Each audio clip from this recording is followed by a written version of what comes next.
गणपति जी विघ्न हरता है, दुख हरता है। सभी धार्मिक कार्यों को करने से पहले गणपति जी की पूजा की जाती है। भगवान गणेश को सदैव बुद्धि का देवता माना जाता है। इनकी पूजा अर्चना उपासना से जीवन की सभी बाधाएं और मुश्किलें दूर होती हैं। इन्हें मोदक, लड्डू और केले बहुत प्रिय हैं और ये अपने भक्तों से जल्द ही प्रसन्न हो जाते हैं। भक्तों पर कृपा बरसाने वाले गणपति के अनेक रूप और अनेक नाम हैं।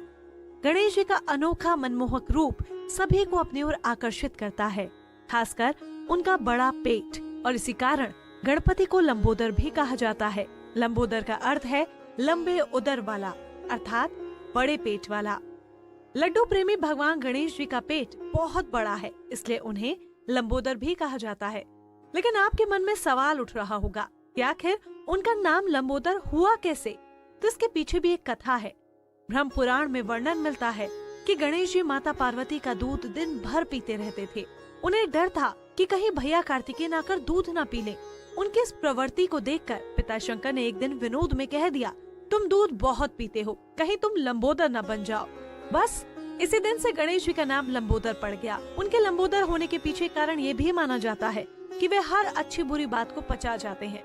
गणेश जी का लंबोदर स्वरूप संसार को ये ज्ञान देता है कि अपना पेट बड़ा रखो। पेट बड़ा होने से ये तात्पर्य नहीं है कि खूब सारा तेल घी खाकर अपना पेट बढ़ा ले। बड़ा पेट होने का तात्पर्य है हर चीज को पचाना सीखें। अपने आस पड़ोस में जो भी बातें होती हैं, उसे सुनकर अपने पेट में ही रखो। किसी की बातें इधर से उधर ना करें। ऐसा करना सीखेंगे तो हमेशा खुशहाल रहेंगे। सिर्फ गणेश जी का बड़ा पेट यानी उनका लंबोदर रूप ही हमें सीख नहीं देता, बल्कि उनका पूर्ण रूप ज्ञान का सागर है। गणेश को वेदों में ब्रह्मा, विष्णु एवं शिव के समान आदि देव के रूप में वर्णित किया गया है। इनकी पूजा त्रिदेव भी करते हैं। भगवान श्री गणेश सभी देवों में प्रथम पूजनीय हैं। शिव के गणों के अध्यक्ष होने के कारण इन्हें गणेश और गणाध्यक्ष भी कहा जाता है। भगवान श्री गणेश मंगल मूर्ति भी कहे जाते हैं, क्योंकि इनके सभी अंग हमें कुछ न कुछ सिखाते हैं। बड़ा मस्तक। गणेश जी का मस्तक काफी बड़ा है। बड़े सिर वाले व्यक्ति नेतृत्व करने में योग्य होते हैं। इनकी बुद्धि कुशाग्र होती है। गणेश जी का बड़ा सर ये भी ज्ञान देता है कि अपनी सोच को बड़ा बनाए रखना चाहिए। छोटी आंखें। गणपति की आंखें छोटी हैं। छोटी आंखें वाले व्यक्ति चिंतनशील और गंभीर प्रकृति के होते हैं। गणेश जी की छोटी आंखें ये ज्ञान देती हैं कि हर चीज को सूक्ष्मता से देख परख कर ही कोई निर्णय लेना चाहिए। ऐसा करने वाला व्यक्ति कभी धोखा नहीं खाता। सूप जैसे लंबे कान।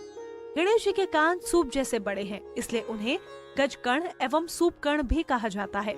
विज्ञान के अनुसार लंबे कान वाले व्यक्ति भाग्यशाली और दीर्घायु होते हैं।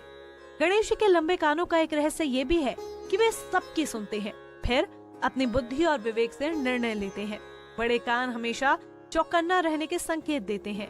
गणेश जी के सूप जैसे कान से शिक्षा मिलती है कि जैसे सूप बुरी चीजों को छांटकर अलग कर देता है, उसी तरह जो भी बातें आपके कान तक पहुंचती हैं, उसे बाहर ही छोड़ दे। बुरी बातों को अपने अंदर ना आने दे। गणपति की सूंड। गणेश जी की सूंड हमेशा हिलती डुलती रहती है, जो उनके हर पल सक्रिय रहने का संकेत है। यह हमें ज्ञान देती है कि जीवन में सदैव सक्रिय रहना चाहिए। जो व्यक्ति ऐसा करता है, उसे कभी दुख और गरीबी का सामना नहीं करना पड़ता। शास्त्रों में गणेश जी की सूंड की दिशा का भी अलग अलग महत्व बताया गया है। मान्यता है कि जो व्यक्ति सुख समृद्धि चाहते हों, उन्हें दाईं ओर सूंड वाले गणेश की पूजा करनी चाहिए। शत्रु को परास्त करने एवं ऐश्वर्य पाने के लिए बाईं ओर मुंडी सूंड वाले गणेश की पूजा लाभप्रद होती है। एक दंत। बाल्यकाल में भगवान गणेश का परशुराम जी से युद्ध हुआ था। इस युद्ध में परशुराम ने अपने फरसे से भगवान गणेश का एक दांत काट दिया। इस समय से ही गणेश जी एक दंत कहलाने लगे। गणेश जी ने अपने टूटे हुए दांत को लेखनी बना लिया और इससे पूरा महाभारत ग्रंथ लिख डाला। ये गणेश जी की बुद्धिमत्ता का परिचय है। गणेश जी अपने टूटे हुए दांत से ये सीख देते हैं कि चीजों का सदुपयोग किस प्रकार से किया जाना चाहिए। इस प्रकार से गणपति के शरीर के सभी अंग हमें सीख देते हैं।